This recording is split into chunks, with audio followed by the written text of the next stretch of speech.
Okay. Okay, hello everyone. My name's Bante Akaliko.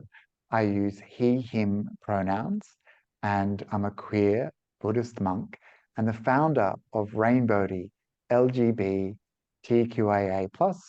Buddhist community. A few years ago, I wrote a booklet about inclusion. It's called Welcoming the Rainbow, a guide to inclusion for the LGBTQIA+ Buddhist community. And this booklet has now been translated into several languages. I was very surprised one day to receive an email from someone in Poland saying that they had just completed a translation of this booklet into Polish. It was something I knew nothing about, completely unexpected, but a real delight to know that there are Buddhists in Poland and that there are queer Buddhists in Poland, and that this booklet would help the newly forming Buddhist communities in Poland begin and continue in an inclusive way for our rainbow community. And so today, Rainbodhi goes to Poland, and we're meeting a wonderful person named Pixie Frączek, who is a gestaltt therapist, a counsellor, specializing in LGBTQIA+ issues, and also someone who trains and helps psychologists and mental health professionals understand the needs of the rainbow community of Poland. Pixie helped with the proofreading and checking the terminology of the Polish translation of this booklet, and it's my pleasure to welcome Pixie to have a conversation with me today. Thanks so much for joining me, Pixie. It's great to have you here. So Pixie, we were just having a little chat before we started recording about the situation for LGBTQIA+ people in Poland. And many of us will have some sense of what's been going on through the news. But are you able to tell us a little bit from your personal experience and perspective about how life is at the moment for queers in Poland? Thanks for having me at first. I really appreciate this invitation and the possibility of sharing my experience as Polish, living here in Poland with other people from other countries. Yes, I'm a queer person. I came out in my late 40s. Now I'm 50 years old. And I have queer family. To explain how queer people live in Poland, I should describe a little bit the political situation we have at this moment, because the quality of our lives as queer people depends on the situation we have in daily life.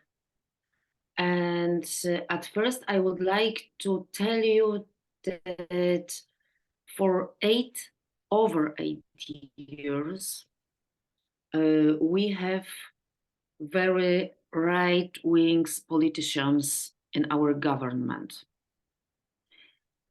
It influence on almost every part of our lives. And from one side, we have populists in government, and from other, we have Catholic Church. And it's really necessary to connect all these parts together, because Catholic Church in Poland is very close to political decisions, to our law, and daily work of our right-wing government. Sometimes it's very difficult to explain to people from abroad how it is possible that the church cooperates with right-wing politicians, because in many countries in the world, like in South America, the church is rather on the left side. And in Poland, the situation turned, and the church helps to right-wing politicians to keep all most important decisions in Catholic way. And I can tell you that all marriages between queer people are forbidden. We have no marriages, we have no legalized partnerships. We are seen as totally foreign people to each other. For example, my partner, my girlfriend, and me, we are seen as foreign people. I have no right to legalize our relationship.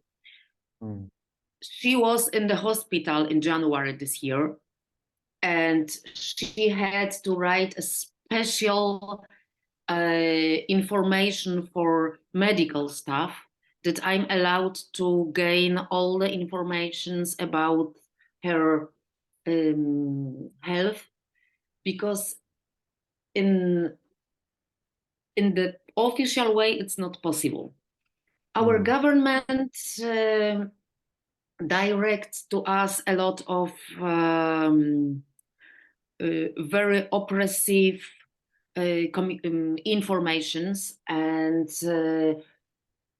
now we have political voting this year, and in last years our government informed normal and very heteronormative citizens that LGBTQIA is a kind of pest, and we are danger for traditional life, for religion. We want to destroy Polish family. We want to introduce Western ways of life here.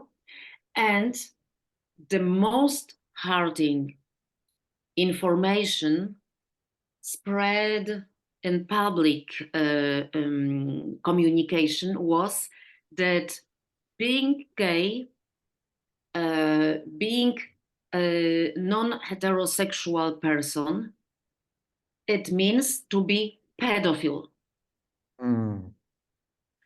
And please believe me that most traditional groups in Poland, very conservative groups in Poland, believed it. And this hurting opinion was introduced in our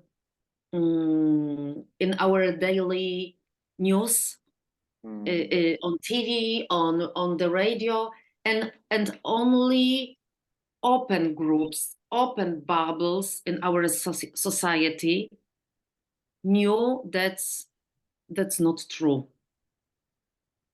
We have very difficult situation in the range of mental health, because 40% of our teenagers had the experience of suicide attempt. Yeah. 3 weeks ago, a boy or 17 this is the last victim of suicide attempt, and he died. We have no punishment for being gay, but we have no complete, not full human rights.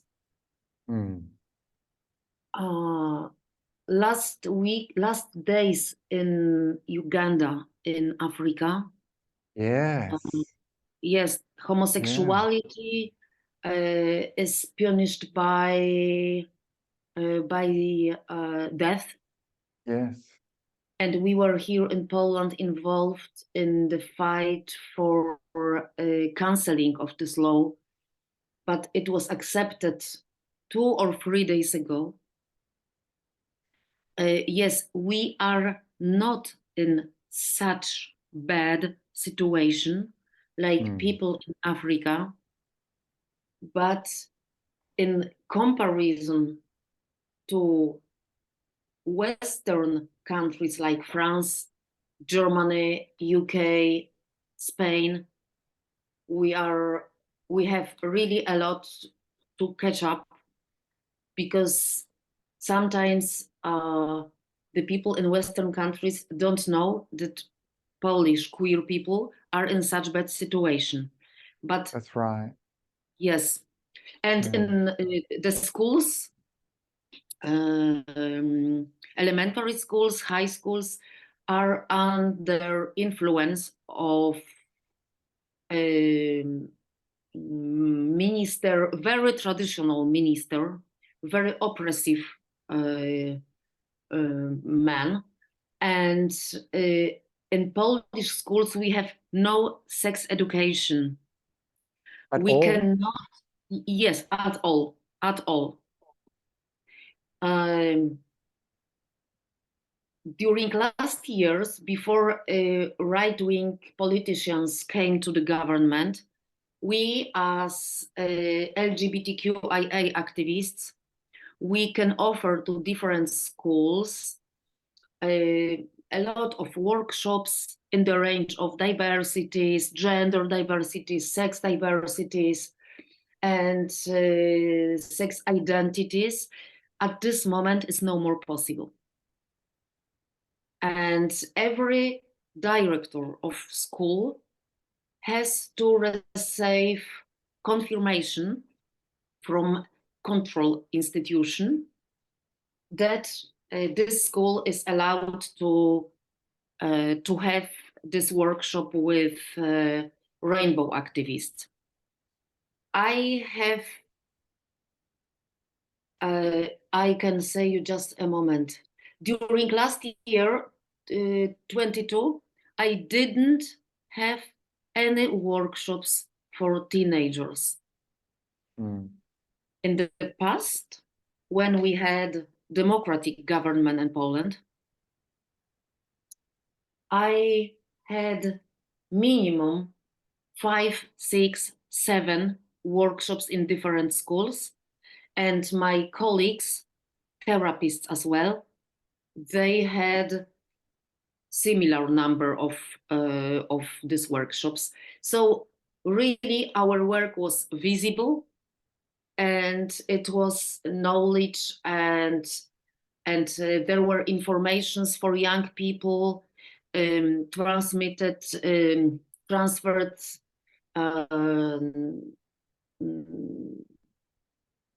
in the following the newest science. We introduced young people in the range of transgender lives, and at this moment we cannot do it. It's forbidden. I'm so sorry to hear about this, and when I'm listening to you, I have this fear inside myself that Mhm. the progress that we have made in Western countries, like the progress you're making in Poland, it can be so easily taken away. It can be stopped. It can go backwards.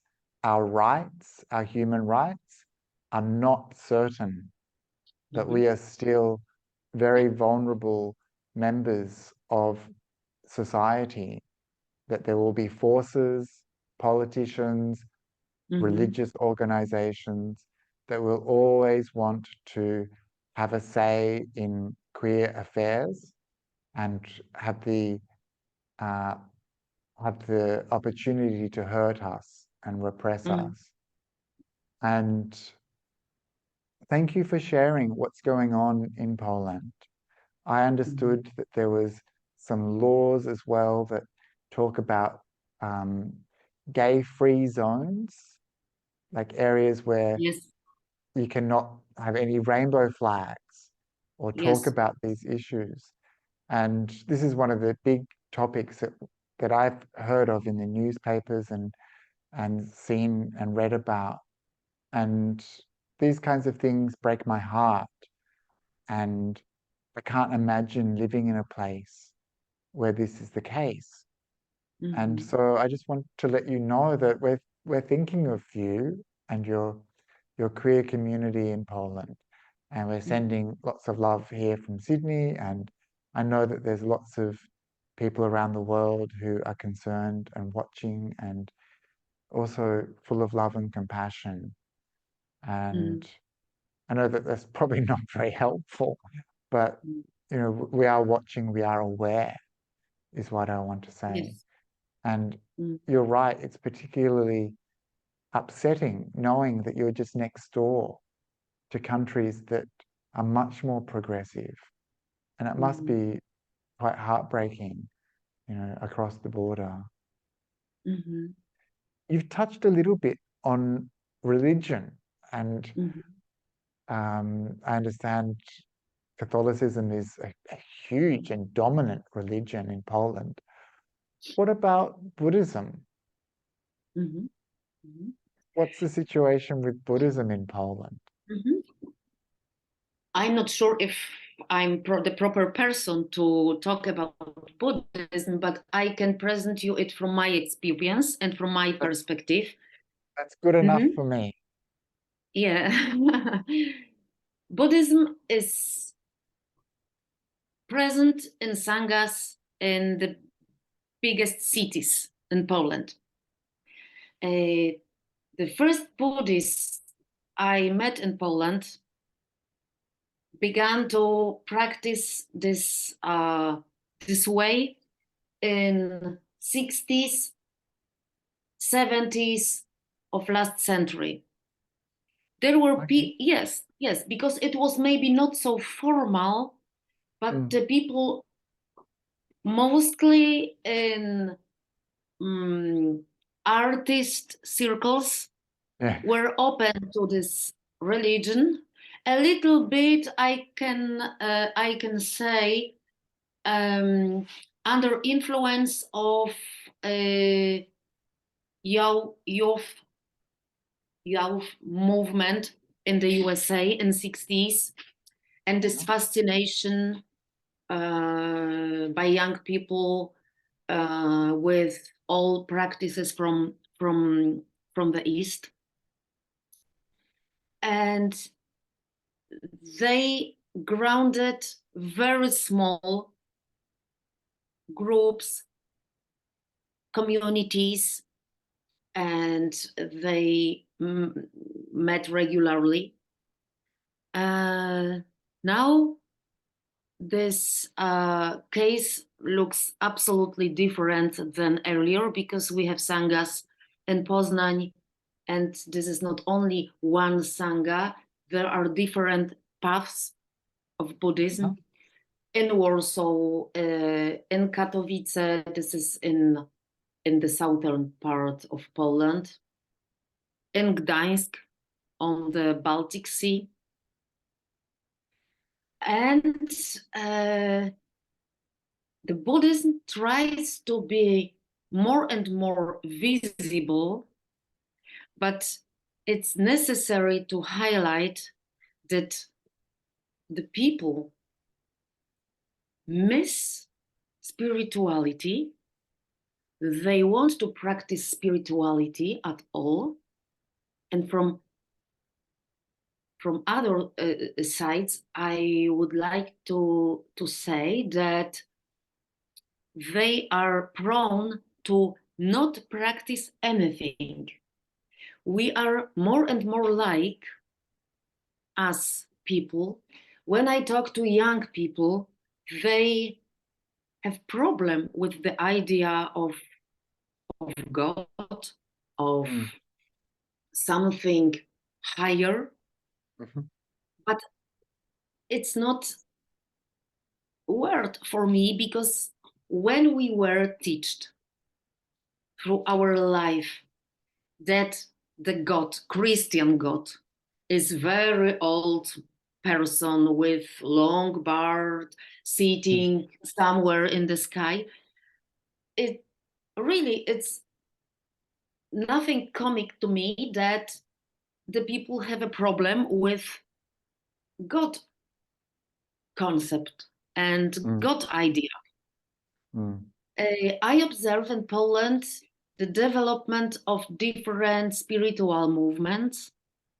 And when I was working on this booklet you presented in the beginning of our conversation, I wrote about my work, about this activity on my social media.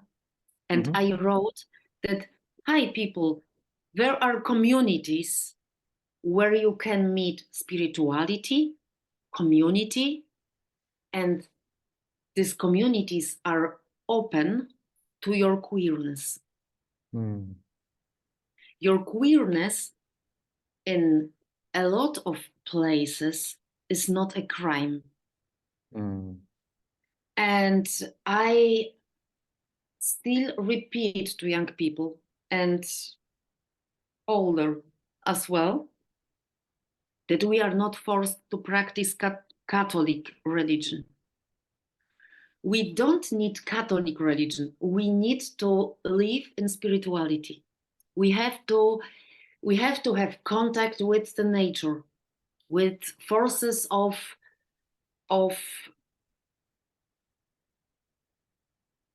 something higher than we can embrace by our brain. It must be Catholic religion. Now, Catholic Church in Poland, like in the past in our other countries, has a very big problem with sex abuses towards children and teenagers. The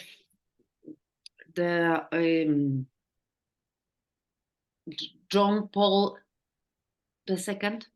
Yes. It was Pope from Poland, and through 30 years he was really admired, and his life was seen as absolutely holy. And yes, he was seen as the person who helped to destroy the communism in Poland, in Eastern Europe. And now we are sure that he knew about all, maybe not all, but he helped to protect different priests who abused children and teenagers. And now we are very polarized. The part of people cries and absolutely denies that that's true. Other people, of course, the Pope must be, how to say it in English? We have to admit that Pope knew it, and it's not the person who should be absolutely white, absolutely innocent. We have to be honest toward children, toward people. Yes, and it's not so easy to change mentality Yeah. and the state of mind of very traditional people. And so do you think that people are turning away from Catholicism and they're looking for new religion, new spirituality, yoga, meditation, Yes, Buddhism, because they still need something in their life that is spiritual, but they don't want the church, the institution of the church, the yes. corruption and the politicization of the church, but they still are interested in spirituality. Yes, I think the part of people, sure, but what I observe, the people after the oppression they experienced in Catholicism, they don't want to practice anything. Sometimes they say we are atheists, but this is a verbal declaration. But I Yeah. think they need something protecting, something what can help them in daily life, in different difficulties of life, and in different crises we experience as people. And And sometimes, was this your journey into being interested in spirituality and meeting Buddhist people, you just told me before you just did your first meditation retreat where you yes, went into the forest. So was this your journey too? You're interested in spirituality, you're not interested in oppression from the church, and you wanted to explore your spirituality in this way? yes, that's my way. That's my way. Yeah. And I like the tradition of Plum Village, teaching at Han. Okay. Yeah. I'm very interested in his wisdom. Right. Yeah. And yes, and this retreat I mentioned before we started to talk in recording, this retreat what was a very deep experience to me. Wonderful. Yes, it was combination of silence, meditation, and being in the community. And it was not only my first retreat, it was, I was absolutely new in this group. Most people knew each other from Sangha in Warsaw, from Sangha somewhere. And I was absolutely new and I was accepted. Not only accepted, I really felt as one of them. Wonderful. Yes, it's Yeah. my place, it's my community. Yes, and I plan to go to this retreat once again this year, but I'm not sure if the dates will fit because I have my vacation in October, so I'm not sure. But really, what is important to people in this world that is full of, it's very impulsive, it's very we experience very big noise every day. We spend too much time in social media. We don't develop our relationships. And I think what can us help is, for example, meditation and mindfulness and the silence. And I look for silence not only in retreats in Sangha. I look the silence in different places I can meet it. In the nature, yes, in buildings in the city, like in museum, when I can meditate in front of a piece of art. How wonderful. And I know that you're part of a community of people who are queer. And have you connected with other queer Buddhists as well? In this Buddhist retreat I participated in, I met two people who came out in front of me. Wow, wow. Yes. And at this moment, I don't have contact with a lot of queer people who are Buddhist. I think it's a huge work we have to do in Poland. Because, you know, young people are convinced that every religion is against them as young queers. And our task as mature, as elder people is to invite them to community and convince them that being in a spiritual community is not this, it's not the same thing like going to the church and experience the patriarchy.